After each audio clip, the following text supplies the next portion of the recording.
In the early 70s, the Volkswagen Group needed a new 2+2 rear-wheel drive front-engine flagship coupe supposedly designed for Audi, and simply asked Porsche to conceive it.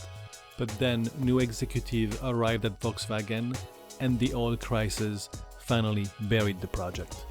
Porsche, intending to replace the 912 and 914, was happy to purchase the Volkswagen project at a fraction of its development price.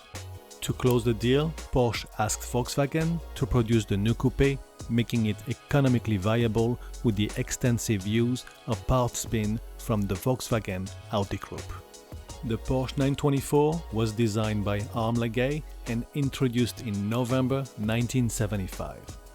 It had a slanted hood with retractable headlights, straight fenders with no flared arch wheels, a small rear side window, and the big curved rear panoramic window that doubled as a hatch to access generous trunk space.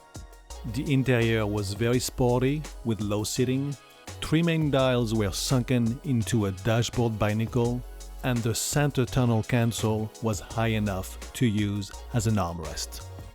The rear seats were just here for children, but the backrest could be lowered to transform the rear seats into a practical parcel shelf, while the rear window acted as a hatch for easy rear access.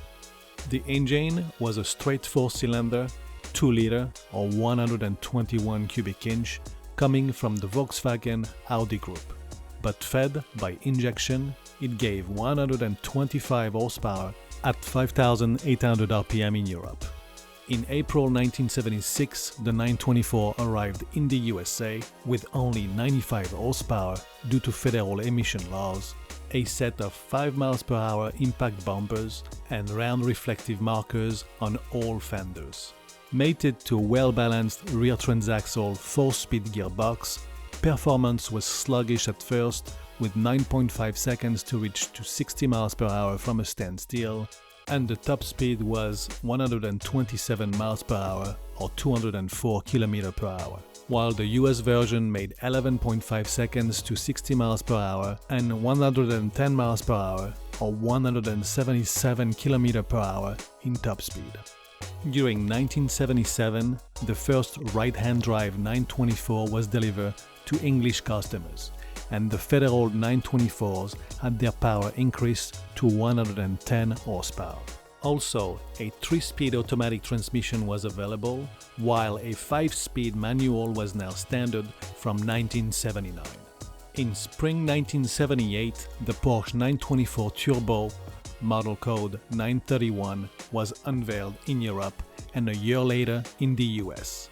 A KKK Turbo boosted the power to 170 horsepower at 5,500 RPM and 143 horsepower in the US. All this extra performance came with stiffer suspension and beefier brakes, giving the 924 Turbo a 7-second time to reach 60 miles per hour in Europe and 7.5 seconds in the US, with a European top speed of 140 miles per hour or 225 km per hour and 127 miles per hour for the US model or 204 km per hour. On the outside, 4 aligned rectangular air intakes were on the lower part of the hood, as well as a NACA duct on the right. Multi-spokes alloy wheels and a rear lip spoiler surrounding the rear window base finish this turbo look. In 1979, the 924 Turbo 2 was introduced with 177 more reliable horsepower, while the 1981 US 924s will then produce 149 horsepower. The 924 Turbo production ceased in 1982 in the US, while the base 924 ended at the end of 1981 in the US and 1985 in Europe. To answer the constant criticism that the 924 wasn't a real Porsche with its water-cooled Volkswagen Audi front engine, Porsche decided to fit a 944 engine, which was a split-in-half Porsche 928 V8.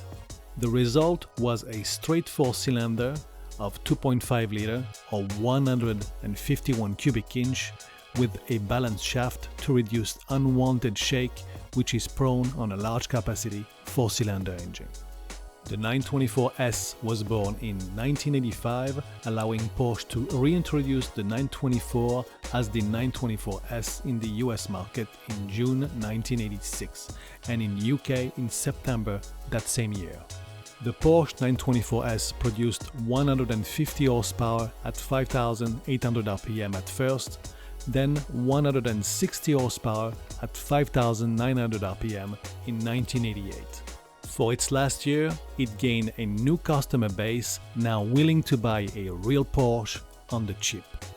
Performance was now 7.5 seconds to reach 60 miles per hour and 137 miles per hour or 220 km per hour in top speed. But this wasn't the ultimate evolution of the 924. In 1980, a batch of 400 special Porsches, the Porsche 924 Carrera GT, went on sale to homologate 4 Le Mans races in 1980.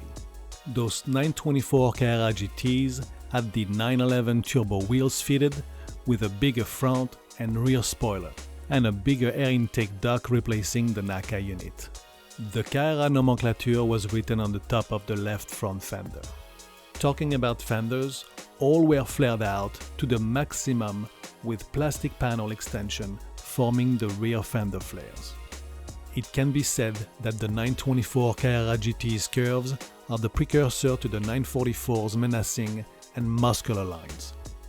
The 924 Carrera GT developed 210 horsepower at 6,000 RPM from the 2-liter or 121 cubic inch straight 4, rocketing this insane 924 to 60 miles per hour in 6 seconds, with the top speed of 150 miles per hour or 241 km per hour.